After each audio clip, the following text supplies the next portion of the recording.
Hello friends, welcome back to Sahaj study point. तो friends, हम लोग ज्योग्राफी के जो क्वेश्चंस हैं पर्वत पहाड़ वाले वो कर रहे हैं, पर्वत चोटियों के।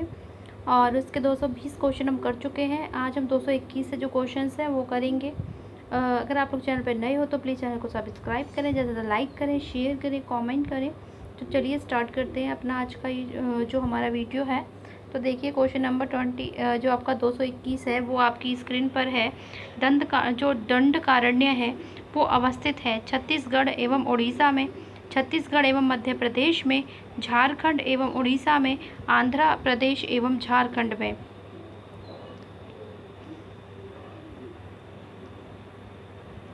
तो देखिए इसका जो करेक्ट आंसर है वो होगा ए, यानी कि छत्तीसगढ़ एवं उड़ीसा में। नेक्स्ट है आज का 222 नंबर का क्वेश्चन।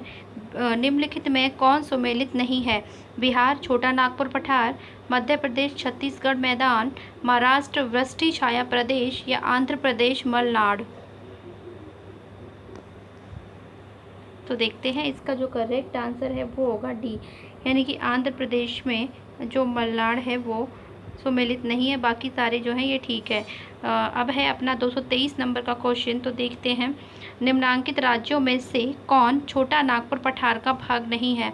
झारखंड, बिहार, उड़ीसा, पश्चिमी बंगाल।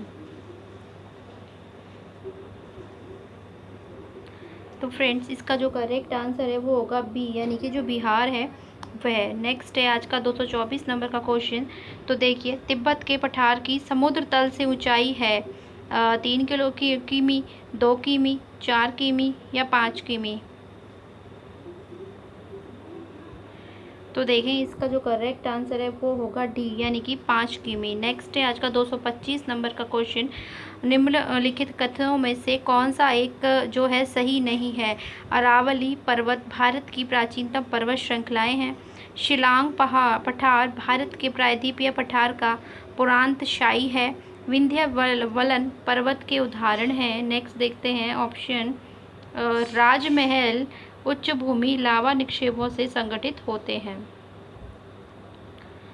तो देखिए इसका जो करेक्ट आंसर है वो होगा सी, यानी कि विंध्य वलन पर्वत के उदाहरण है। नेक्स्ट चलते हैं आज के 226 क्वेश्चन की ओर। तो देखिए अरावली, निम्नलिखित कथनों पर विचार करना है। अरावली मरुस्थल के पूर्ववर्ती विस्तार को रोकता है।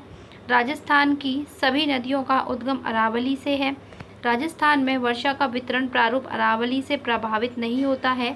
अरावली प्रदेश धात्विक खनिजों में समृद्ध है।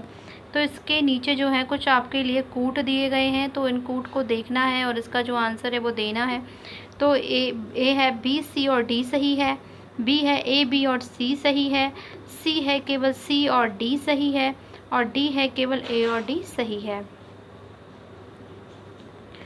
तो देखिए फ्रेंड्स इसका जो करेक्ट आंसर है वो डी होगा, यानी कि केवल ए और डी सही है, यानी कि अरावली मरुस्थल के पूर्ववर्ती जो विस्तार है उसको रोकता है और अरावली प्रदेश में जो धात्विक खनिजों में वो समृद्ध है।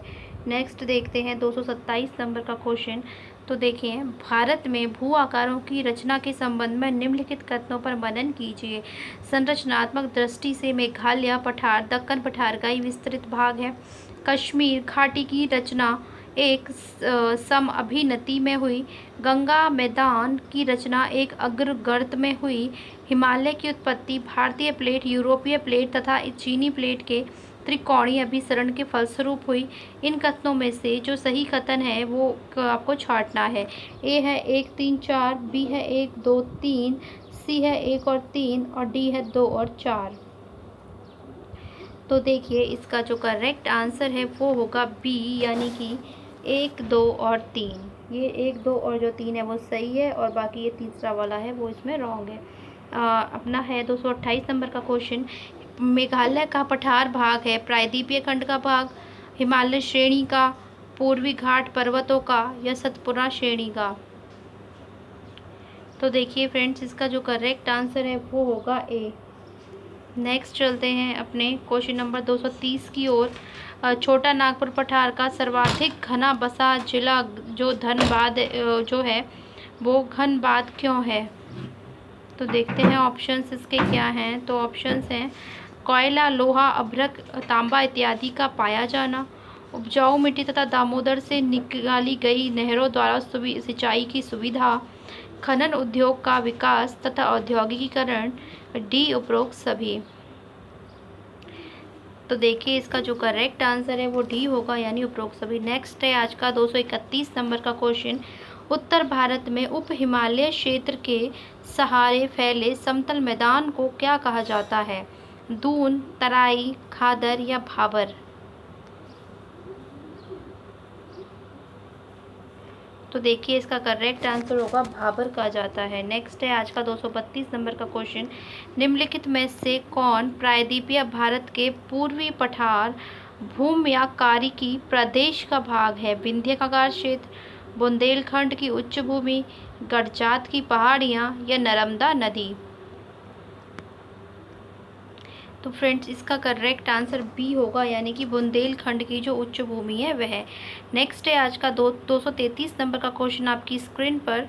तो देखिए भारत के प्रायद्वीपीय पठार के बारे में निम्नलिखित कथनों में से कौन सा सही है? दक्षिण का पठार जो खंड है वो मुख्यतः ग्रेनाइट और नाइस से बना है। सेकंड है दक्कन जो है लावा पठार एक उठा हुआ पठार है जो लावा की क्षैतिज विन्यस्त चादरों से बना है। तीसरा है मालवा का पठार विंध्य की कगारों से ऊंचा उठकर पठार का पूर्वी पार्श्व बनता है।